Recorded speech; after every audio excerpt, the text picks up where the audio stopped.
Thank you so much. Thank you for the honor of this award and for the opportunity to speak to you all. Today, we know more than ever about the early years of child development, especially that of the brain. The brain of a child who's nourished and nurtured, read to and played with, protected from factors like stress and conflict, has the best chance of developing its full potential because it's proven that children who receive proper care, nutrition, and stimulation in the first 5 years do much better in school and in life. Sadly, this is not the case in my country or in so many other countries in the developing world, where being born into poverty means never breaking out of it. We should be devastated that in 2017, there are still 250 million kids under 5 who are still at risk, who will likely be stunted physically and intellectually. Now, take that in for a second.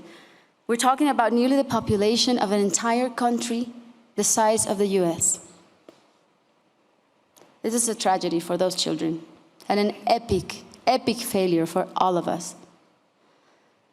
If we don't attend to these kids in time, we're talking about intergenerational cycles of poverty and inequality. And the wider the gap of inequality grows, the harder it becomes to reach across it. And the more numerous the faces of those born into poverty, the more difficult to see and empathize with each individual and recognize that if not for the pure geography of where they were born, they could be one of our children. This should make us all furious. This should make us all want to take action because we all have a stake in the outcome. The world is facing some serious challenges. By 2050, massive population growth is expected, and we will need to feed 9 billion people, or we will risk being at the threshold of conflict and starvation. Will this generation of kids be ready to take on the task of eliminating malnutrition and providing food security? Will they be prepared to come up with solutions and innovations to climate change, unemployment, and the most complex issues that our society faces?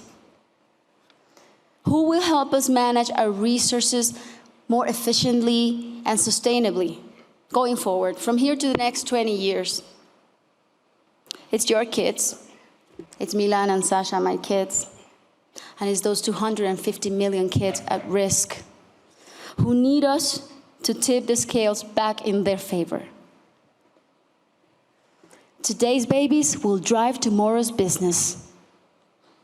Today's babies, with their future productivity, will fuel tomorrow's economies. Their capacity to contribute will shape tomorrow's societies, will solve tomorrow's problems. All of you here today have a critical role to play. So what can you do? Let's face it, in this room there are some of the most powerful people in the world, and definitely I'm convinced that you know what it means to be ahead of the curve, and you can be tremendously influential. We need to apply the brains and strategies of business and the assets and the human resources and the talents of your companies to do social good and to solve social problems. All of us need to pick up where governments leave off. That's the only way. And that said, it's not about letting governments off the hook. On the contrary, it's about re-engaging them. But we have to take the first steps because as business leaders, as business people, we have the ideas, the agility, the organizational skills, the manpower, the female power, of course. When we started building schools in Colombia, we chose the most remote areas where there was literally nothing. There was no paved roads, no potable water, no electricity. And where historically the government had checked out, we checked in. And we decided to build not only schools, but state-of-the-art schools. And we decided to include ECD as our key component.